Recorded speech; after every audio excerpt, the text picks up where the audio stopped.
nosso meio. Então, aqui vocês podem ver, nessas bolinhas vermelhinhas, está representado a sífilis congênita, por 1.000 nascidos vivos.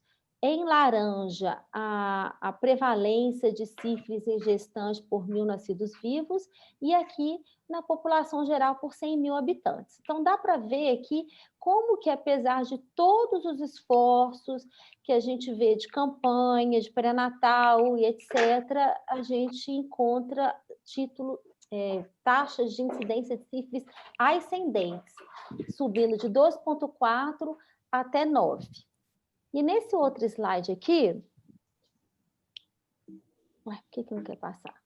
Nesse outro slide aqui, eu trouxe para mostrar como que a sífilis é prevalente no nosso meio aqui, na região sudeste. Vejam aqui, ela chega a passar a linha de prevalência no Brasil como um todo, tanto na sífilis congênita quanto na sífilis em gestante. Então, só para a gente contextualizar mesmo, bem rapidinho.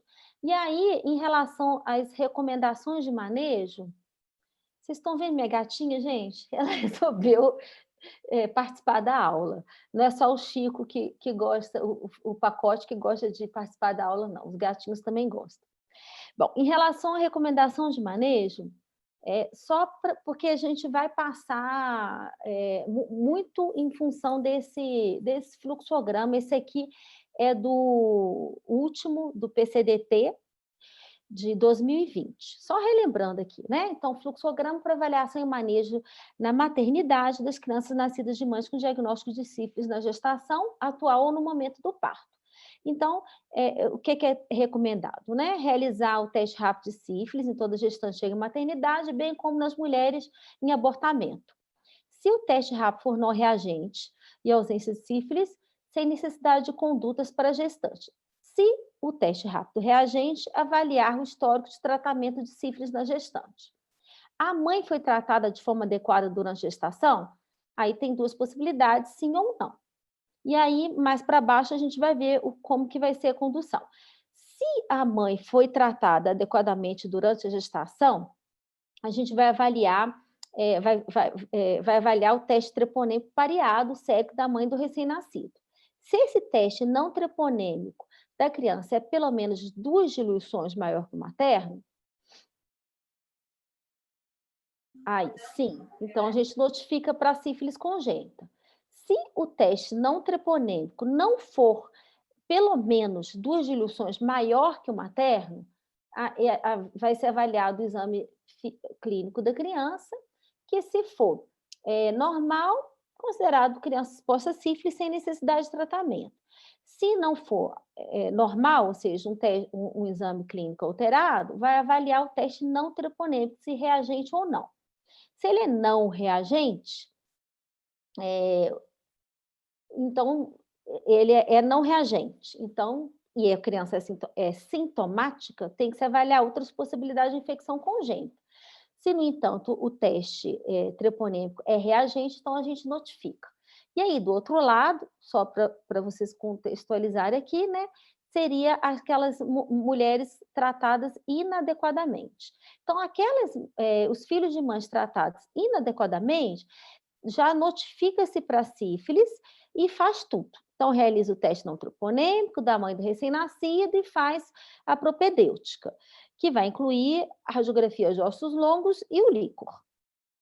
E aí, de acordo com a propedêutica, o recém-nascido vai ser tratado como neurosífilis, se o líquor vier alterado, ou com penicilina procaína, pensando num líquor normal. E somente, de acordo com o manual, esse de 2020, Atenção Integral a Pessoas com Infecção Sexualmente Transmissível, se o VDRL é não reagente, exame clínico normal, tudo normal, aí ele propõe a penicilina benzatina. Então, isso é o que está lá no fluxograma do Ministério da Saúde de 2020. Então, vamos seguir aqui. Isso aqui eu já falei. Aí, só para mostrar que esse aqui é do Hamilton, tá? Que é do Tratado de Infectologia no Período Neonatal, que segue o CDC. Eu não vou me estender muito, porque o que a gente segue mesmo é o Ministério da Saúde. Eu ia até tirar esse slide, mas acabou ficando aí. Mas só para mostrar um detalhe que eu acho interessante, é que ele coloca tanto no diagnóstico. Primeiro, ele classifica a criança de acordo com o diagnóstico definitivo, altamente provável, provável, possível e improvável. O definitivo não é a nossa realidade, porque seria a presença, a identificação do treponema em campo escuro, não é o que a gente faz, ou então por PCR. Então, o que a gente vai ver na nossa realidade prática é esse diagnóstico altamente provável, que seria o VDRL 4 vezes maior do que o título materno na criança, ou um VDRL reativo na presença de sinais clínicos, ou o VDRL reativo em líquor, ou no diagnóstico retrospectivo, teste treponêmico com 15 meses. No provável, ele coloca que seria um VDRL reativo, mas igual ou menor que 4 vezes materno na criança assintomática, mas na vigência de terapia inadequada. Então, ele coloca como provável. E possível seria o VDRL reativo na criança também assintomática, mas na terapia materna adequada. E aí eles colocam essas 3 possibilidades aqui: penicilina, mesatina, procaína ou cristalina. Sendo que, para o CDC, eles sempre dão preferência para a cristalina quando a chance de sífilis é muito grande. Inclusive, algo interessante para quem trabalha em situações, eu sempre lembro da Ju, que trabalha num cenário de dificuldade, às vezes, de fazer líquor. De acordo com o Hamilton, eles colocam assim: se você está num local que você não tem condições de fazer líquor, é preferível você tratar para mais e tratar com penicilina cristalina. Então, desse slide era só isso que eu queria falar mesmo. E aí, como a gente precisa, de acordo com o fluxograma, avaliar se a criança, se o exame físico é normal ou não, eu achei interessante, até porque a gente tem residente aqui, falar um pouquinho das manifestações clínicas da criança. Então, faz parte da abordagem do neonato suspeito avaliar as manifestações clínicas. Então, eu coloquei aqui as principais. Em relação às manifestações cutâneo-mucosas, que são bem frequentes no período neonatal. Eu coloquei alguns exemplos aqui. Tem aquele pênfigo sifilítico, conforme vocês estão vendo aqui, as máculas acastanhadas em plantas ou dos pés ou palmas. Pode ter essas lesões aqui descamativas, arredondadas. Esse aqui é um paciente que eu acompanhei de sífilis. Essa descamação já é no período, nos primeiros dias, é que é mais comum esse pênfigo sifilítico. Eu vejo pouco, porque eu já pego a criança lá no berçarinho, já passou da maternidade. Eu acho que quem trabalha em maternidade talvez veja mais esse pênfigo sifilítico. O que eu vejo mais é esse tipo de lesão aqui e esse tipo de lesão aqui, que são essas lesões acastanhadas. Essas placas mucosas no palato eu nunca vi, e a rinite sifilítica também, eu acho, pelo menos na minha experiência, menos comum. Talvez em quem trabalha em maternidade veja mais do que eu. Gostaria de escutar os colegas depois. E as outras manifestações, também é uma criança que eu acompanhei. A hepatomegalia, de acordo com o Hamilton, ela é tão frequente que ele coloca que é quase 100% das crianças. A esplenomegalia seria menos frequente. A icterícia, bastante frequente, que pode acontecer tanto com predomínio de direta quanto indireta. A linfadenomegalia, que pode ser pequenininha, eles colocam como linfadenomegalia micronodular difusa. A febre, por que eu destaquei febre aqui? Porque eu já tive alguns casos de sífilis congênita lá no CGP que chegaram para mim só com febre. Então, foram crianças que passaram aí uma falha na assistência e que deram entrada com uma febre sem foco, e quando a gente foi ver, era um diagnóstico de sífilis congênita.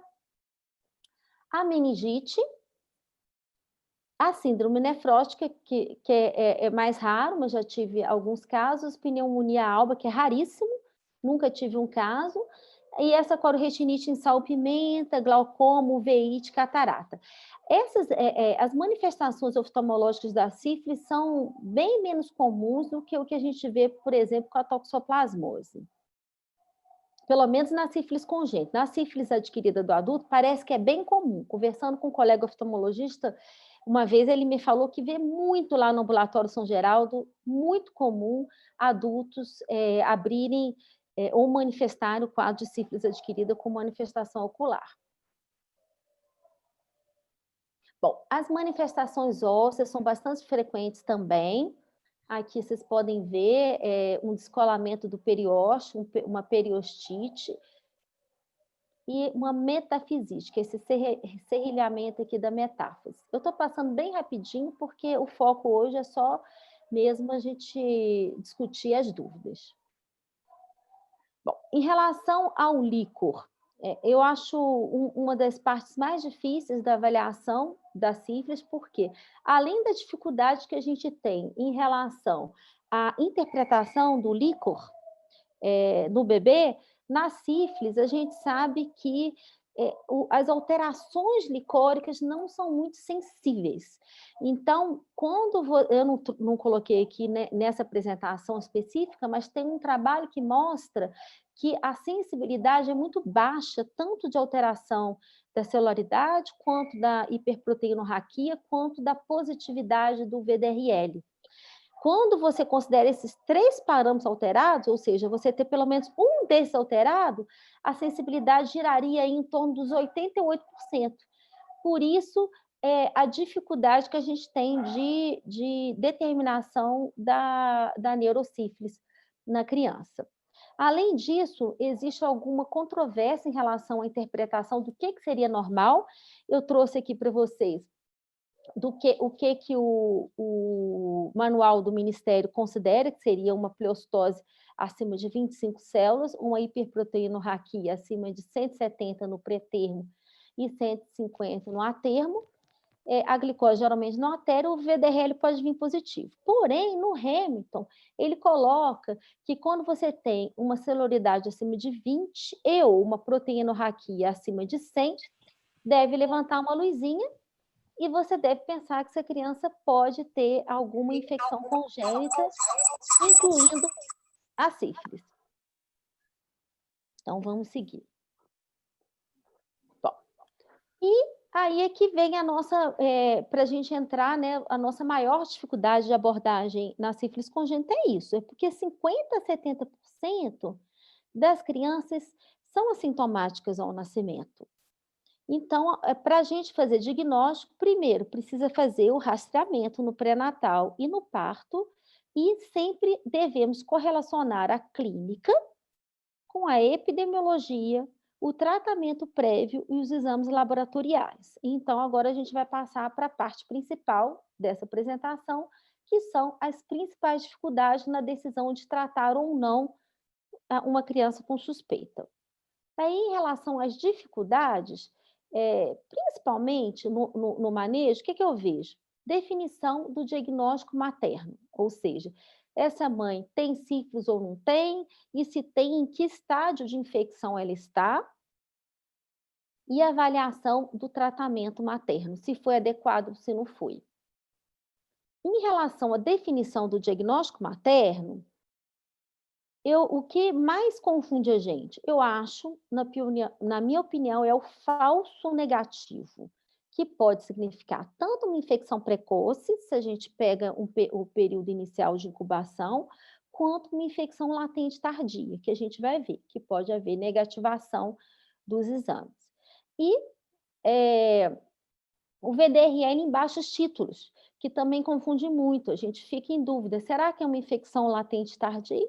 Ou será que a gente está diante de uma cicatriz sorológica?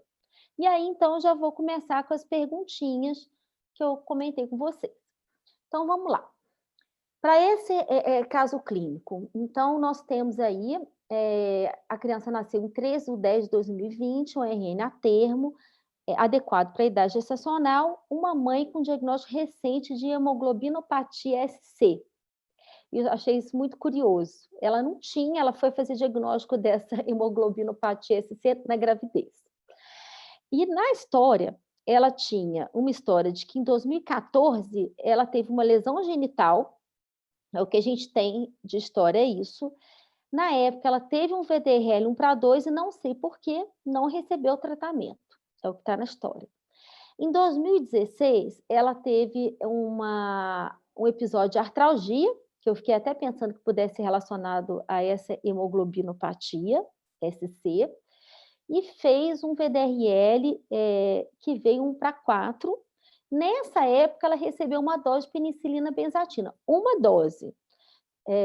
E aí, no pré-natal dessa criança, para a qual eu fui chamada, a Infecto foi chamada para opinar, ela tinha um VDRL de 1:2, um FTA negativo, e aí depois, em julho, um VDRL 1:1 e um teste treponêmico reagente, e aí depois, em outubro, um VDRL 1:2 e um pós-parto não reator.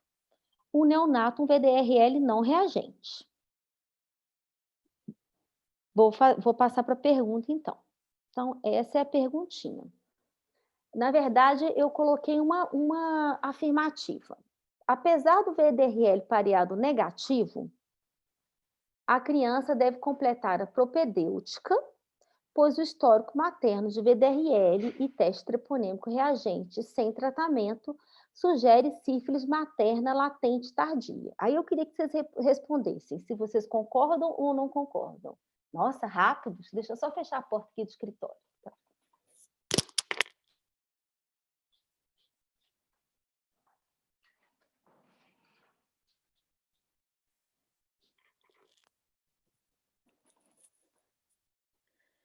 Bom, a maioria concorda, então, que a criança deve completar a propedêutica, pois o histórico materno de VDRL, teste treponêmico reagente sem tratamento sugere sífilis materna latente tardia. Bom, eu estou nesse grupo aqui, tá? Eu concordo. Por quê? Porque essa mãe não tinha tratamento, tinha muito tempo essa história de sífilis e em nenhum momento ela recebeu um tratamento adequado. Por quê? Vou até voltar aqui, ó. Lá em 2014, ela tinha essa lesão genital que poderia ser sífilis. Deixa eu fechar isso aqui. E recebeu 2 anos depois, isso, uma dose só. Então, eu considerei exatamente como é esse grupo aqui. Mas vocês vejam que realmente é polêmico. Aí, para a gente entender um pouquinho melhor isso, eu vou trazer um pouquinho de teoria para vocês a esse respeito. Esse algoritmo é do Mendel.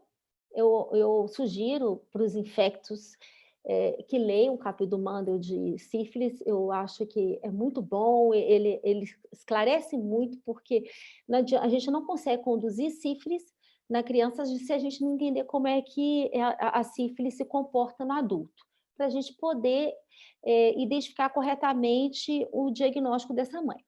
Então, eu trouxe aqui para vocês, eu tenho um artigo, a referência de onde saiu esse algoritmo, e eu posso mandar para vocês o artigo. O capítulo não tem como eu mandar, porque ele está dentro do livro e eu comprei o capítulo. Então, a partir da exposição, existe um período de incubação que vai variar aí em torno de 3 semanas, em média 3 semanas, mas varia em torno de 10 a 90 dias, dependendo do tamanho do inóculo. E o estágio primário começa, então, com o aparecimento do cancro no local de inoculação. Essa lesão geralmente é indolor, é solitária, mas ela não se desenvolve em todos os casos e muitas vezes ela passa despercebida. E eu acho que esse que é a grande dificuldade. E aí, então, a gente passa para o estágio secundário, em torno de 4 a 6 semanas, depois desse aparecimento do cancro, que nesse estágio secundário, ele está associado com cargas treponêmicas muito altas na corrente sanguínea, que é a sífilis secundária. E aí, depois de semanas a vários meses, o paciente não tratado, então vai entrar na fase de latência. E aí, a sífilis latente precoce é aquela em que você não tem sintoma, mas se você fizer o exame, você vai ter o teste positivo. Precoce menor que 1 ano e tardia acima de 1 ano.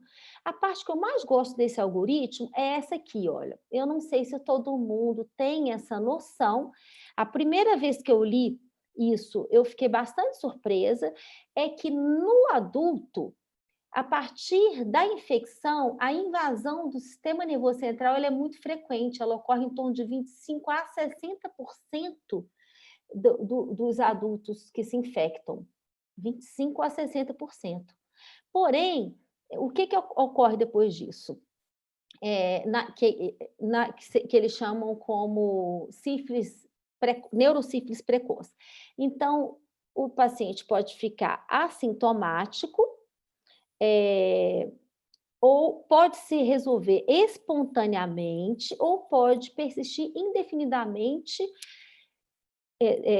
no indivíduo e evoluir, progredir para uma das síndromes da neurosífilis precoce, que é essa aqui, só 5%. Meningite, neurite craniana, envolvimento ocular e doença meningovascular. E uma parcela pequena é que vai desenvolver a sífilis terciária manifestada pela neurosífilis tardia, que seria com aparesia em 2 a 5%, que com início 15 ou mais anos após infecção, ou tabes dorsalis em 2 a 9%. E também na sífilis terciária, você tem, quando a gente tem aquelas manifestações cardiovasculares que hoje em dia são muito raras, eu nunca vi, e na literatura fala que hoje em dia é muito raro também. Então, eu acho importante demais a gente ter essa noção. Ter essa noção de como que a infecção ela vai evoluir no paciente adulto. Lembrando que a sífilis ela é contagiosa, principalmente pela via sexual nesse primeiro ano, que é o que está aqui à esquerda, e a transmissão materno-fetal ela vai também acontecer mais na sífilis primária e secundária do que na sífilis tardia. Então, assim, em relação às taxas, o que a gente sabe? É que, embora o feto ele possa ser infectado em qualquer estágio da infecção sifilítica da mãe, essa infecção é mais provável na sífilis primária e na secundária não tratada e menos frequentemente na latente inicial. Então, inicialmente, 60% a 90%, 40% mais ou menos na sífilis latente precoce e menos de 10% na sífilis latente tardia. Esse gráfico aqui, eu não vou me ater muito a ele está lá no manual do Ministério, é só para mostrar como é que evolui os testes sorológicos a partir da infecção. Então, os testes não treponêmicos, eles tornam-se reagentes cerca de 1 a 3 semanas após o aparecimento do cancro duro. E se a sífilis não é detectada inicialmente o VDRL no cancro, ele pode ser negativo, porque ele demora. Então, o paciente com o cancro, isso é muito importante, porque se ele está com lesão, ele tem uma lesão muito típica de sífilis, de cancro sifilítico, está indicado o tratamento independente do resultado do VDRL, porque ele demora um pouco para aparecer. O FTABS, ele já aparece mais rápido, que está aqui, ó, o FTABS, ele aparece em torno de 10 dias, e aí ele vai permanecer positivo por um longo tempo. Já o VDRL, ele vai caindo ao longo do tempo, e aí eu gosto muito de trazer esse outro gráfico aqui, olha, porque ele nos mostra que o VDRL, ele vai cair tanto no paciente que não trata, quanto no paciente que trata. E aí é que a grande dificuldade e representa aquilo que a gente viu naquele caso, que a gente considerou que era uma sífilis latente tardia. Provavelmente, considerando o tempo de infecção dessa gestante, esse VDRL já tinha caído bastante, inclusive ficando negativo.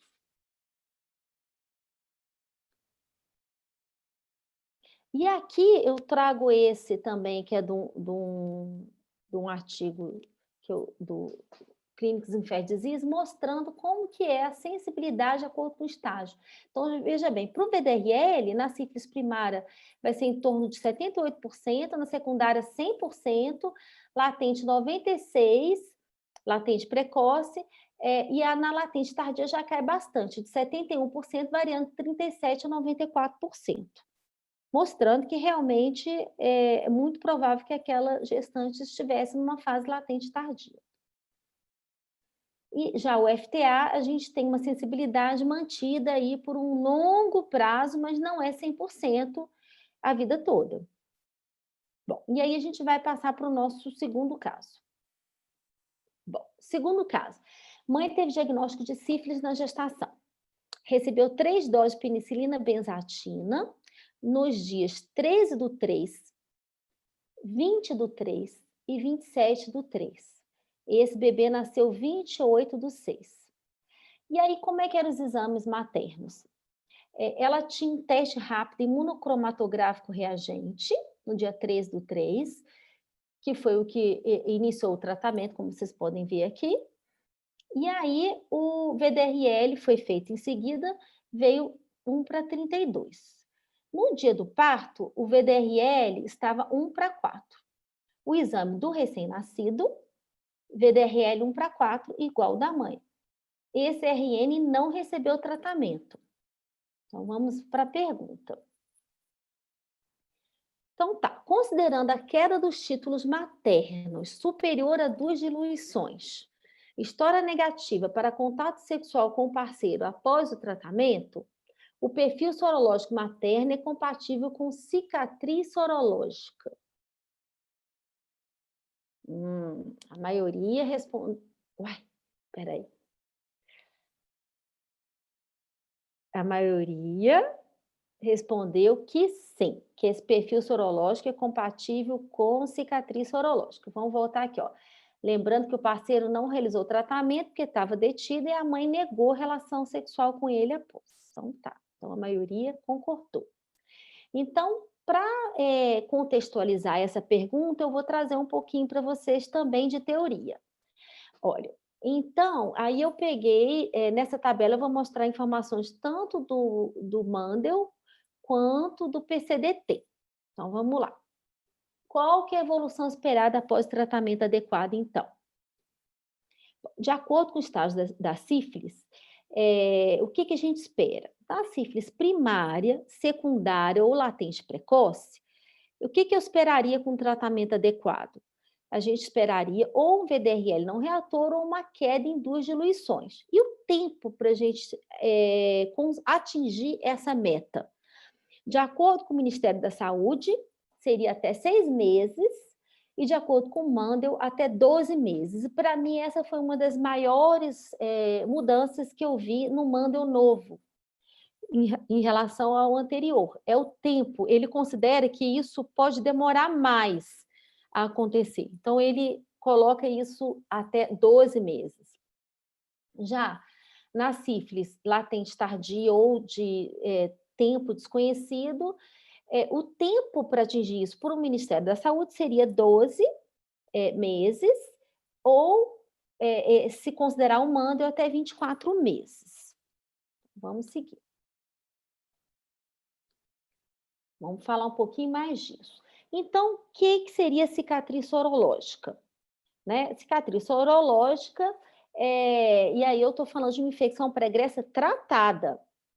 Então, de acordo com o PCDT, atualmente, para definição de resposta imunológica adequada, utiliza-se o teste não treponêmico não reagente a uma queda na titulação em 2 diluições em até 6 meses para sífilis recente e queda na titulação em 2 diluições em até 12 meses para sífilis tardia. A persistência de resultados reagentes em testes não treponêmicos após o tratamento adequado e com queda prévia da titulação em pelo menos 2 diluições, quando descartada nova exposição de risco, durante o período analisado, é chamada de cicatriz sorológica e não caracteriza falha terapêutica. Então, pelo que está aqui, a gente poderia considerar que aquela gestante provavelmente teve uma resposta adequada e aquilo poderia ser uma cicatriz sorológica. Ou não, porque como tinha pouco tempo, talvez essa gestante fosse até negativar com o decorrer do tempo.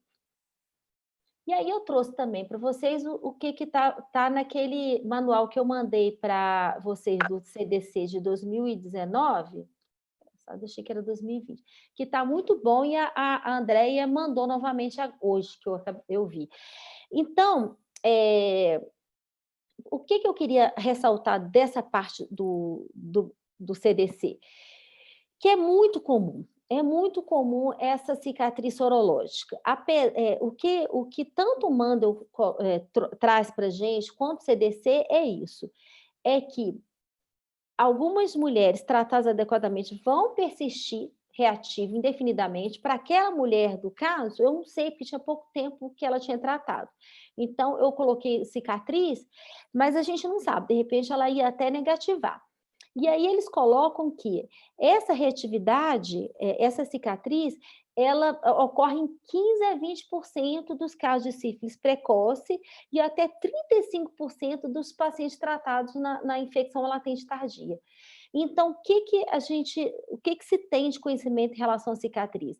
É que quanto mais precoce o tratamento, ou seja, após a infecção, maior a chance de você conseguir uma resposta sorológica mais rápida e até uma negativação.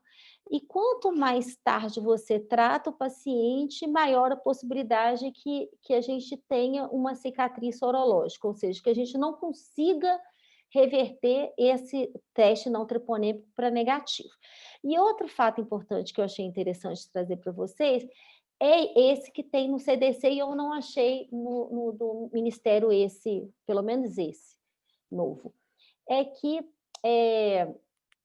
nem sempre, mas geralmente a cicatriz ela é vista com baixos títulos, ou seja, inferiores a 1/8.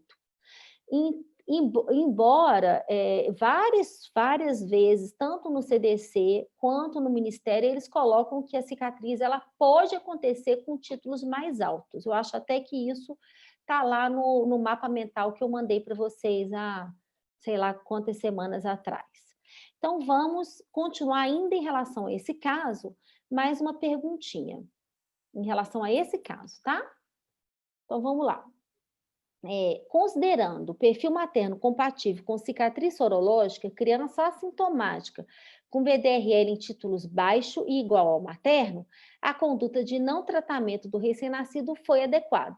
Concordam ou não concordam? Muito bem. 100%? Então tá, 100% achou que foi adequada. Bom, então vamos seguir essa mesma criança é uma criança que nasceu na maternidade e teve essa conduta, e aí ela apareceu para mim lá no CGP. Uai, o que é esse negócio aqui azul? Não sei o que é isso não, tá, gente? Esse azul aqui, deixa quieto aí. Bom, então, essa criança foi internada com 1 mês e 20 dias no CGP, com uma história de ter iniciado há uma semana com lesões em membros superiores, conforme essas fotos abaixo, vocês podem ver aqui. Ainda bem que a linha azul não está em cima das lesões. A mãe relatou lesões semelhantes em tia, acompanhadas de prurito. Aí, essa criança internou para mim. Eu desconfiei que pudesse ser uma escabiose e chamei a dermatologia para avaliar e eles acharam também que era uma escabiose e sugeriram o tratamento com permetrina. E aí, o VDRL nessa internação dessa criança era um VDRL 1/2. Se eu não me engano, igual do parto. Deixa eu só voltar aqui para a gente relembrar. Deixa eu ver aqui rapidinho.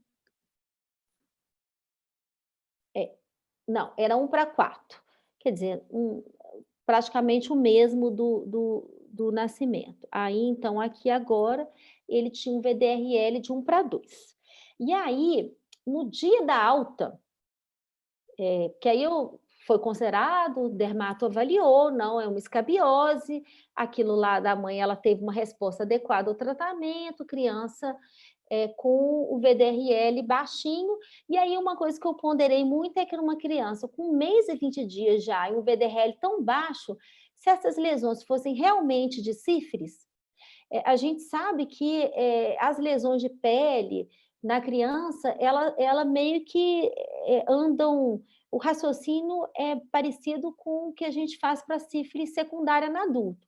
Você tem alta carga de treponema, então você espera uma resposta inflamatória intensa.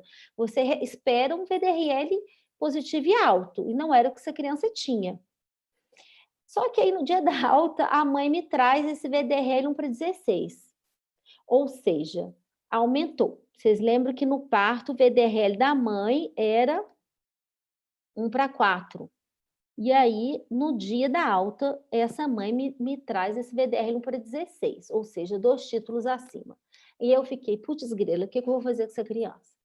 Aí, o que eu resolvi fazer? Eu vou repetir o VDRL, eu pensei, né? Bom, primeiro eu queria saber o que vocês fariam. Depois eu falo o que eu fiz. Aí é textinho mesmo, sabe?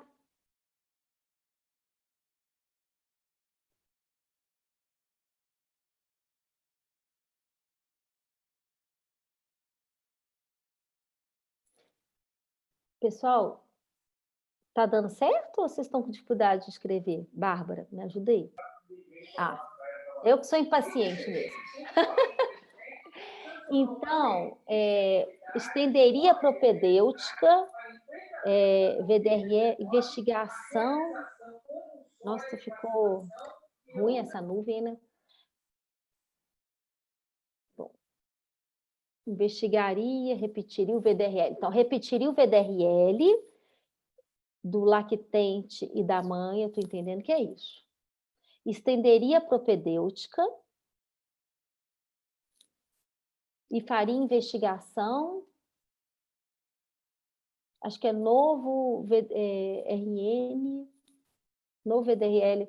Bom, enfim, eu estou entendendo que as condutas ficaram entre estender a propedêutica do RN, ainda na maternidade, aí depois que acabar a gente abre para vocês explicarem melhor. Ou repetir o VDRL da mãe da criança. Eu estou entendendo que é isso. Depois vocês me corrijam se eu não tiver entendido corretamente, tá? E aí, o que eu fiz? Eu optei por repetir o VDRL da mãe da criança e avaliar ambulatorialmente. E aí, eis que ele foi no ambulatório. Esse menino deu muito trabalho, gente. E aí recebeu alta com orientação de repetir o VDRL pareado, até porque, para a gente falar em reinfecção, que é o que eu poderia pensar para a mãe, eu teria que confirmar esse aumento nos títulos do VDRL. E levar no ambulatório de infecto-pé de 2 semanas. Eis que, então, essa criança, que nasceu no dia 28/6, vai para mim já com 2 meses, e o VDRL da criança continuava baixinho, 1:2. O VDRL da mãe continuava do mesmo jeito, 1:16.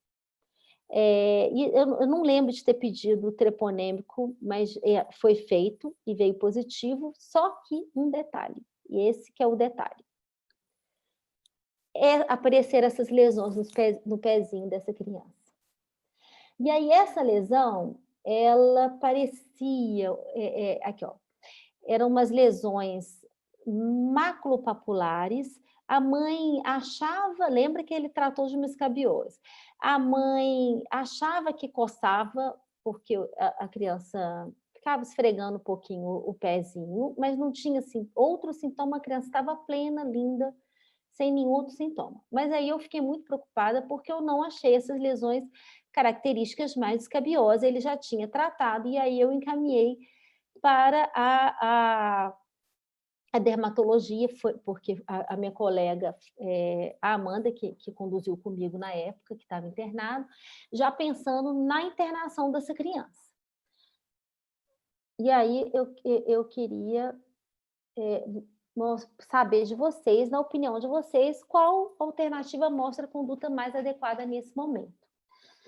Bom, internar para receber tratamento com penicilina cristalina por 10 dias, realizar a punção lombar e tratar com penicilina cristalina ou procaína conforme o resultado, manter acompanhamento ambulatorial e repetir o VDRL em 30 dias, aplicar uma dose de penicilina benzatina e repetir o VDRL em 30 dias. Essas são as alternativas.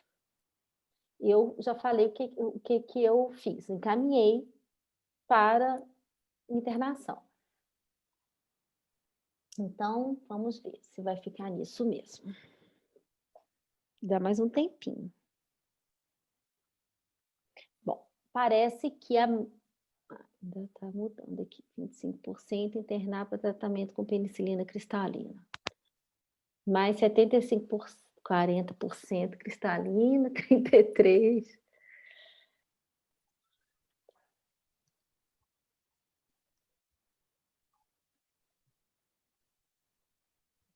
Bom, acho que eu posso passar, né? Aí eu vou falar um pouquinho para vocês também de teoria para justificar a minha conduta, tá? Então, só para relembrar, isso aqui é do PCDT também, né? No segmento da criança exposta, lembrando que o que a gente considera?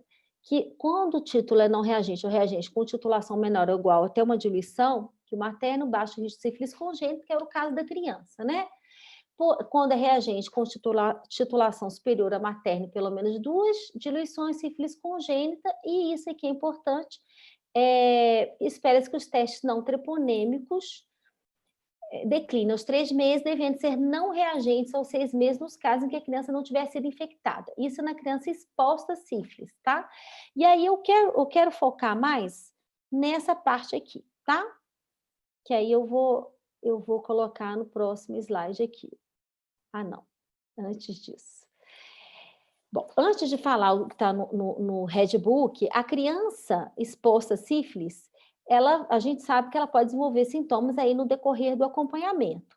E aí, no caso, porque ela pode desenvolver sintomas. Então, eu considerei para essa criança, como vocês consideraram também, que a chance dela ter uma sífilis congênita era muito grande por causa dessas lesões nos pés, nas plantas, né? Só que, em relação ao tratamento, só para justificar a conduta, porque a minha conduta, essa criança está internada agora, no momento, tratando com penicilina cristalina. Por que eu fiz isso? Foi baseado no que tem no Redbook, que para crianças com idade com um mês ou mais, que têm possivelmente uma sífilis congênita, elas devem ser tratadas com penicilina cristalina. E aí o Redbook coloca isso por quê? Porque pensando no tempo de exposição que essa criança ficou, pensando que ela tem uma sífilis congênita e estava lá com treponema, esse tempo todo, a chance dela ter uma sífilis, uma neurosífilis é muito grande.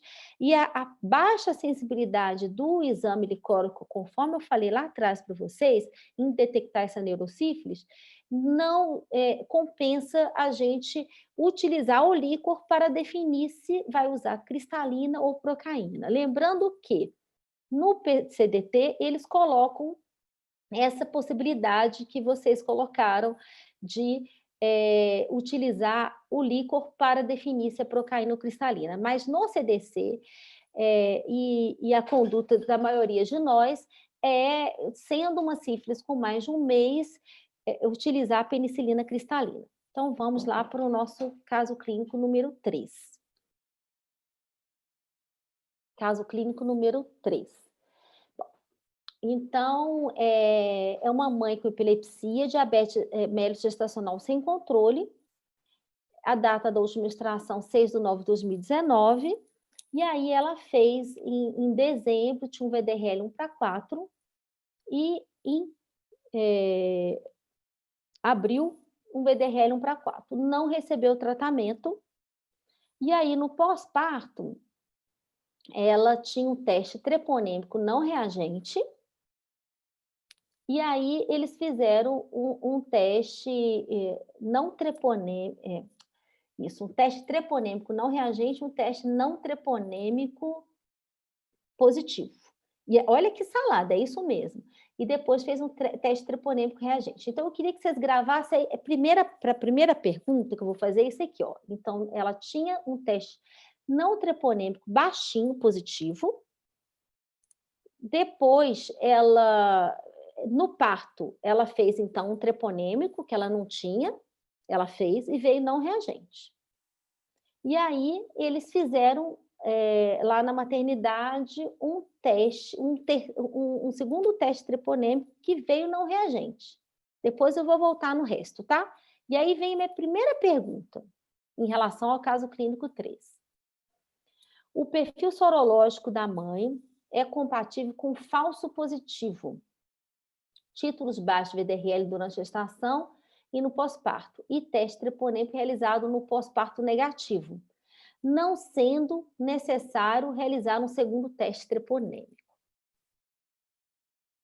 Vocês viram, gente? Eu vou voltar aqui, porque eu achei um pouquinho confuso, talvez, para vocês.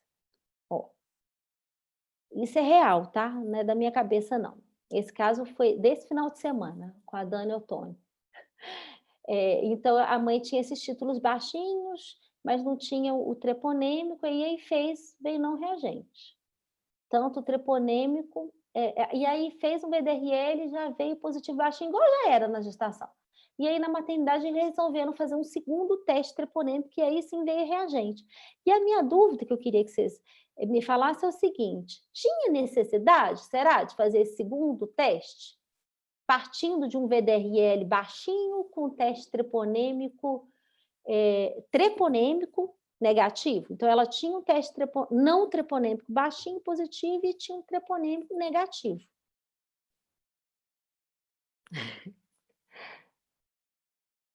Então,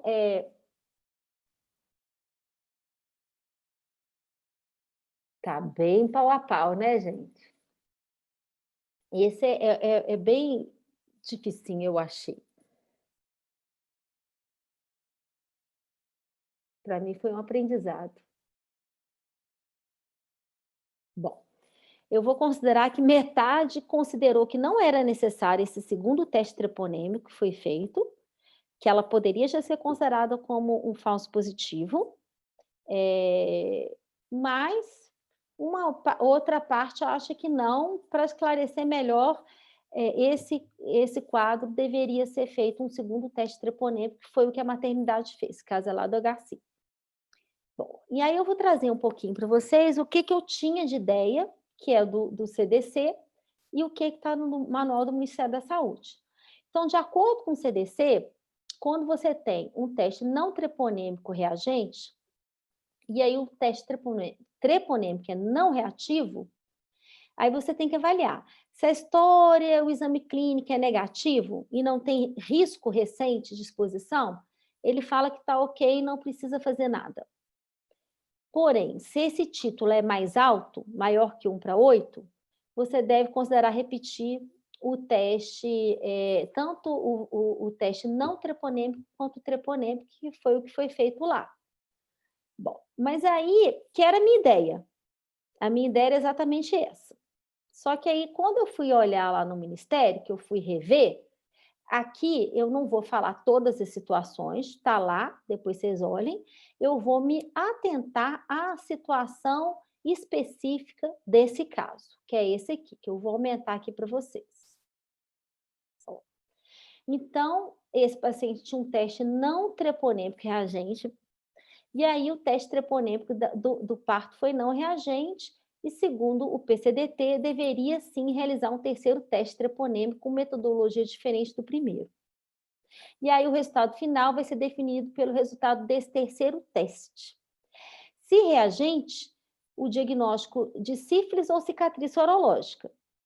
Se não reagente, resultado falso reagente primeiro teste.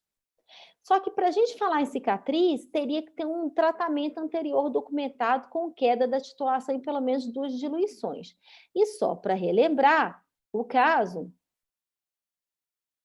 essa mãe não tinha recebido tratamento. Então, eu mudei meu conceito. Hoje, agora, eu vou fazer esse outro teste, porque, veja, veio o teste reagente pelo PCDT.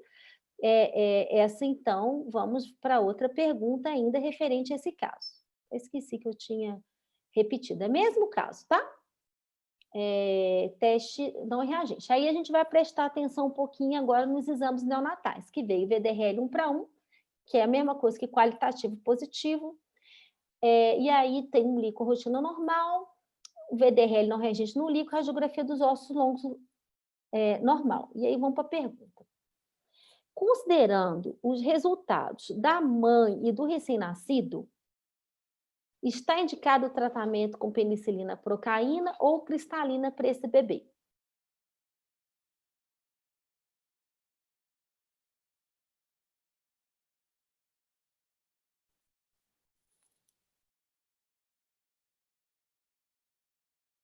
Então, a maioria concorda que, considerando essa mãe inadequadamente tratada, porque ela ficou como uma provável sífilis, né, por causa daquele segundo teste treponêmico, e considerando os resultados do recém-nascido que veio positivo, qualitativamente, mas veio positivo, ela deveria receber a penicilina, procaína ou cristalina.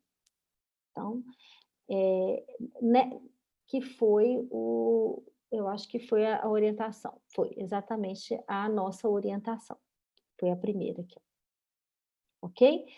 Agora vamos para o quarto caso. Então vamos lá, caso clínico número 4. Data de nascimento 30/8, data da última menstruação desconhecida. Essa mãe tinha um diagnóstico de sífilis latente tardia diagnosticado em 2019, após um aborto. Na época, recebeu o penicilina bezatina 3 doses, junto com parceiro, sem comprovante desse tratamento, mas nessa gestação ela teve elevação de título no segundo trimestre.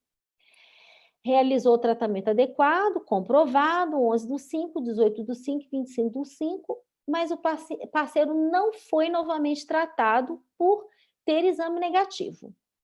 Então, os exames de gestação eram assim, olha, VDRL 1:2, 1:8, então, aí, ó, de 1:2 subiu para 1:8, e o teste treponêmico positivo.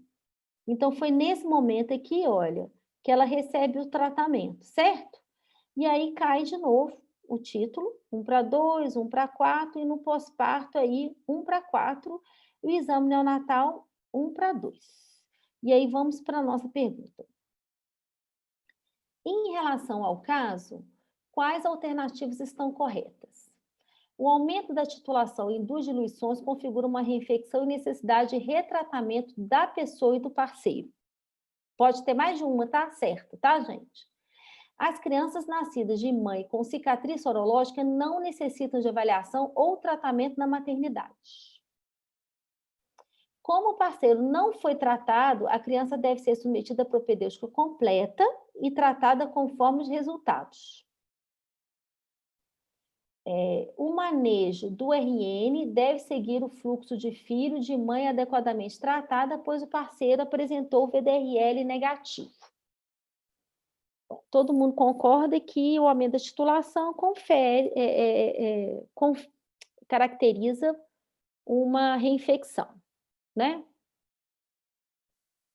E essa aqui ninguém acha que precisa, não. As crianças nascidas de mães com cicatriz sorológica não necessitam de avaliação ou tratamento na maternidade.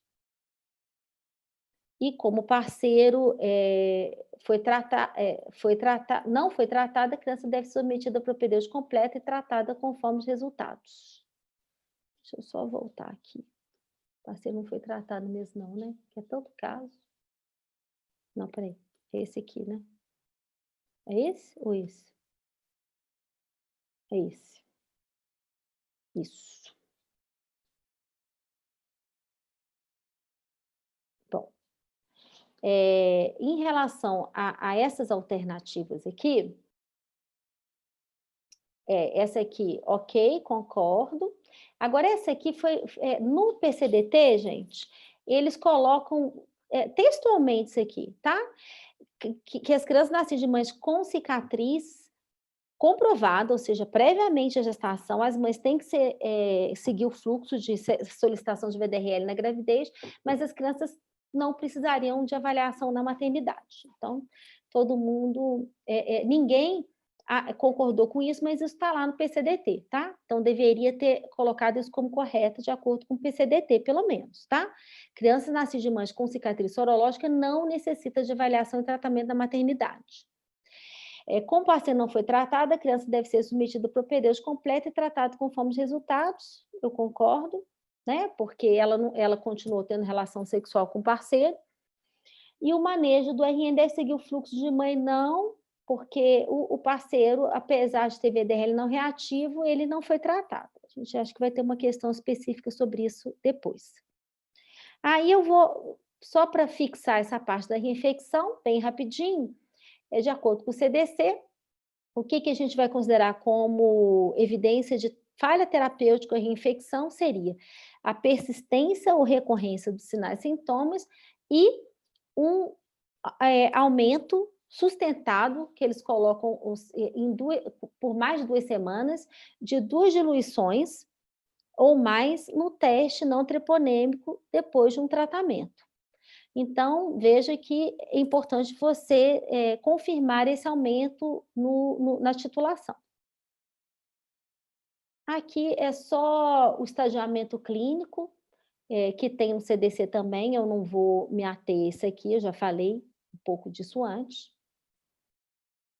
E agora, então, a gente vai passar para o segundo desafio no manejo, que é o tratamento do parceiro, que é uma fonte frequente de dúvida que eu vejo na prática.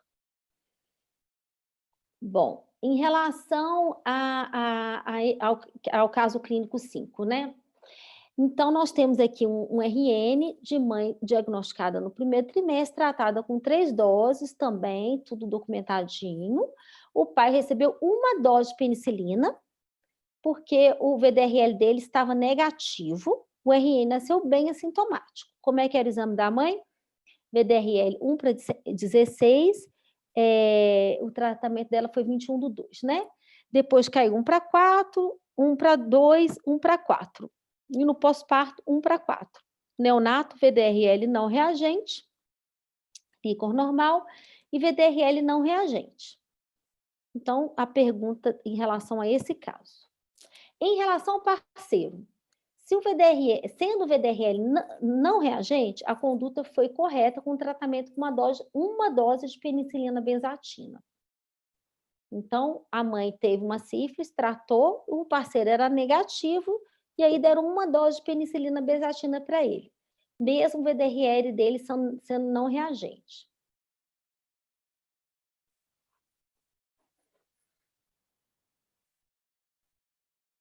Tá acabando, tá, gente? Só tem mais um caso depois desse. Então, a maioria concordou que a conduta foi adequada de tratar esse parceiro com VDRL não reagente com dose de penicilina benzatina. Bom, então, o que eu vou trazer em relação a esse caso de teoria para vocês aqui? Eu não sei por que tá saindo esses riscos aí, esse negócio do Zoom, só pode. Bom, avaliação tratamento materno. Então, esse aqui é do Mandel, que ele traz para gente. Então, é o quê? Aqui embaixo. O tratamento presuntivo ou epidemiológico deve ser administrado a qualquer pessoa que tenha sido exposta a um paciente com sífilis primária, secundária ou latente recente nos 90 dias anteriores, mesmo se for soronegativo e não tiver evidência de infecção no exame. E aí, o esquema que é proposto, nesse caso em que o VDRL do parceiro é negativo, é como se fosse o esquema da sífilis recente, ou seja, apenas 1 dose. Então, se tiver o VDRL positivo, você vai tratar de acordo com o estágio da sífilis no parceiro, mas se o VDRL é não reagente, considera-se que pode estar nesse período de incubação aí, dos 90 dias, e aí o esquema é para tratamento de sífilis recente. Então, achei interessante também reforçar esse conceito. Não acho que é tão difícil, mas vale a pena relembrar. Bom, e aí, para finalizar, o último caso, esse caso é da Andrea,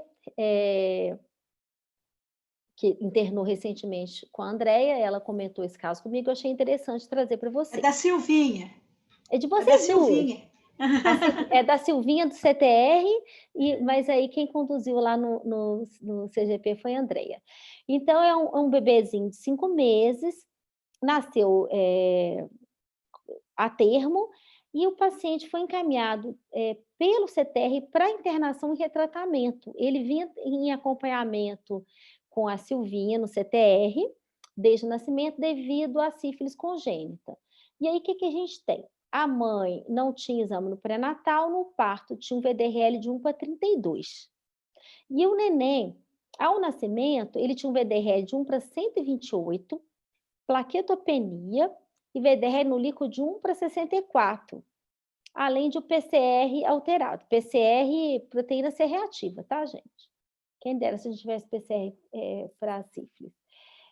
E aí essa criança recebeu direitinho, penicilina cristalina, tinha um diagnóstico por conta desse PCR alterado, eles consideraram um possível diagnóstico de sepsis neonatal, e aí ele acabou recebendo penicilina cristalina, gento e ceftazidime por 15 dias. Lembrando que a sífilis, por si só, por ser bactéria, né? Você pode ter PCR alterado, pode ter leucocitose, e às vezes é difícil diferenciar o quadro clínico da criança, se seria só por conta da sífilis ou se teria uma infecção bacteriana associada. E aí, como é que foi a evolução dessa criança? Em setembro, então, que acho que, não, ela tinha no nascimento, cadê? 1 para 128, depois de novo 1 para 128 em setembro, 5, 6, 7, 8, 9. E aí, 5, 6, 7, 8, 9, 10. E aí, Por causa da pandemia, ele não fez acompanhamento. Por causa da pandemia. sim, aham. E aí veio esse VDRL, chegou lá com esse VDRL de 1 para 128. Eu acho que esse 128 foi o que motivou o encaminhamento da Silvinha para você, né, André? Para internar, né? Não foi? Esse Foi, 128. Só isso. que, só que aí, pelo que se eu estou entendendo bem, quando chegou lá, esse exame devia ser um pouquinho mais antigo. E quando chegou para você, André, você repetiu. É isso? A Silvinha repetiu. Esse de Posso falar o caso, Érica, rapidinho? Pode falar, por Não, favor. então, não, isso, olha só. Então, esse neném nasceu, PCR de 128, por causa da pandemia, e, na verdade, a mãe não estava fazendo seguimento. Foi após busca ativa, ela apareceu lá no Oeste, somente, ela foi na primeira consulta, eu pedi os exames, não fez, e ela apareceu lá no dia 1º de setembro, eu pedi para que ela fizesse o exame, colheu lá no HC, que foi esse, 1 para 128. E ela voltou comigo no dia 1º de outubro, com esse exame, me mostrando esse exame de 1 para 128, e eu fiquei apavorada. Só que ela estava com outro filho, né, de 2 para 3 anos no colo. Eu não conseguia mandar essa mãe internar naquele dia, no dia 1º de outubro. Pedi que ela passasse no laboratório, coletasse outro exame do neném e voltasse para internar posteriormente, entendeu? Para que eu encaminhasse para fazer uma extensão de propedêutica, etc. Então, esse tempo aí foi exatamente isso, né? A mãe não estava levando esses primeiros meses, ela estava deixando muita criança, levou, eu fiz, voltou para me mostrar, eu pedi para fazer outro. Então, no dia que ela internou, é que eu fui ver esse 1 para 32 que tinha caído, mas antes o que ficou tudo era 1 para 128. No dia que eu pedi vaga, teoricamente, era 1 para 128, que era o exame que eu tinha. Entendi. E aí, esse VDRL, ele foi não lembro que dia que ele internou. Foi do dia da internação mesmo, efetivamente? Isso foi numa quinta-feira, dia 1º do 10, ela internou na segunda-feira. Então, 2, 3, 4, dia 5, aproximadamente, de que ela internou. Tá. E aí, a perguntinha para o pessoal. Em relação ao segmento da criança com diagnóstico de sífilis congênita tratada adequadamente, qual seria a evolução sorológica esperada?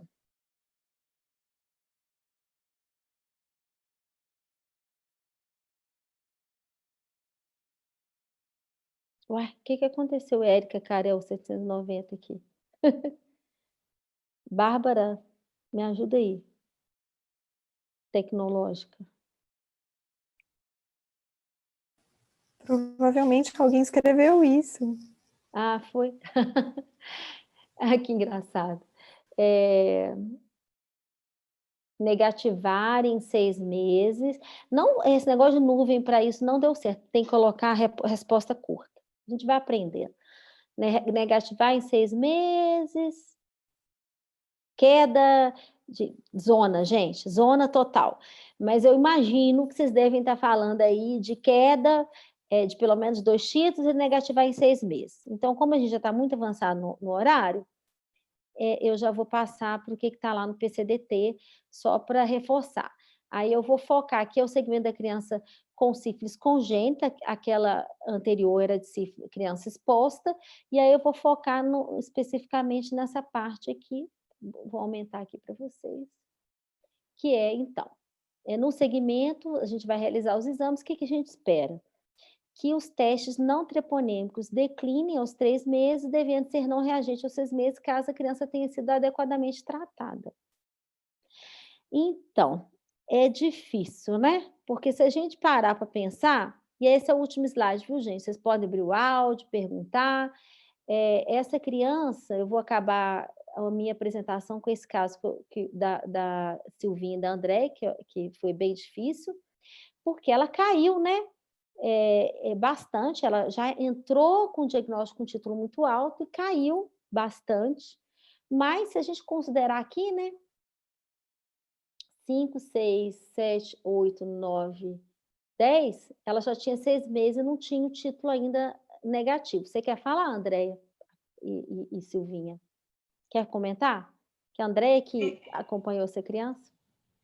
Na realidade, esse menininho chegou e a gente acabou fazendo o líquor dele, né, com esses 3 meses, ele estava com 5 meses, né, quando ele chegou para internação. O primeiro exame foi com 4 meses, então com 4 meses eu interpretei que ele não teve queda de nenhuma titulação, né?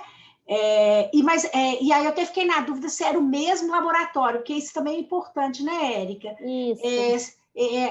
Ser feito sempre no mesmo laboratório, porque é difícil interpretar, às vezes, quando você vê na prefeitura, no CGP ou no HC, você vê leituras diferentes. Mas esses VDRL deles todos eram do HC, tá? E aí a gente acabou fazendo outro líquor dele, e o líquor deu um líquor hemorrágico, mas assim, VDRL negativo, proteína normal, 2 células só, sabe? Então era um líquor normal, mesmo sendo um líquor hemorrágico. E aí veio esse título para 1 para 32. Aí você considerava que caiu, né? 2 titulações, né? 64, 32, né? Então caiu 2 titulações, só que não era negativo ainda, né? Ele estava com 5 meses e não era negativo, mas estava em queda. Como o título dele era alto, né? E é um menino que tinha doença, e estava em melhora, com esse líquor já normalizado, a gente fez a opção de seguir esse VDRL dele só. Entendeu? Mas é difícil, né? Não Como é a fácil, gente não. está aqui, como a gente está aqui com vários especialistas, eu trouxe esse caso para mim, até um dos casos mais difíceis, porque tem esse raciocínio que o André fez mesmo, né? Porque ele já começa muito alto, mas ao mesmo tempo ele já está aí com 6 meses e ainda mantém um VDRL positivo. E aí vai ficar com a Silvinha para decidir se vai reinternar ele depois, né, Silvinha? Silvinha? Nossa, essa mãe me mata. Essa mãe é Pois difícil. Assim, eu acho que agora ela está até caindo na realidade, sabe? Depois dessa internação. Mas esses primeiros 5 meses, assim, foi um custo conseguir levar ela para o ambulatório. Eu acho que talvez agora ela tenha assustado e talvez faça o segmento correto. Tomara. Porque se esse VDRL, acho que na próxima, pelo menos na próxima, se vier positivo, acho que não vai ter jeito, né, André? Vai ter que tratar realmente, né? Retratar. O que causa espanto, e talvez por isso a André tenha feito a opção por mandar de volta para a Silvinha para fazer segmento, é porque ela tratou direitinho, né, André? Com penicilina cristalina. Então, não é o esperado que a gente não tenha uma resposta. Mas eu acho que as duas condutas, na minha opinião, estariam corretas, sabe? Tanto retratar quanto fazer o segmento. Nessa mãe, e aí é pessoal, gente, eu pessoalmente, como essa mãe é tão difícil esse contexto, talvez fosse, eu pesaria mais a mão para, agora olhando, sabe, Andréia, revendo tudo, para tratar, com medo de perder essa mãe, entendeu? E considerando já estava com quase 6 meses e ele não negativou. Né? Se a gente for considerar a risca, o que fala o PCDT, né, de estar negativo com 6 meses, né? Lembra que a gente até comentou, André, o que seria adequado? A queda ele teve, mas não negativou, e já tinha praticamente 6 meses, né? Tinha 5 meses e meio, né? Se eu não me engano, aqui, ó, 12. Bom, gente, era isso que eu tinha para trazer para vocês, e abro aí, eu vou diminuir, vou sair da tela de apresentação.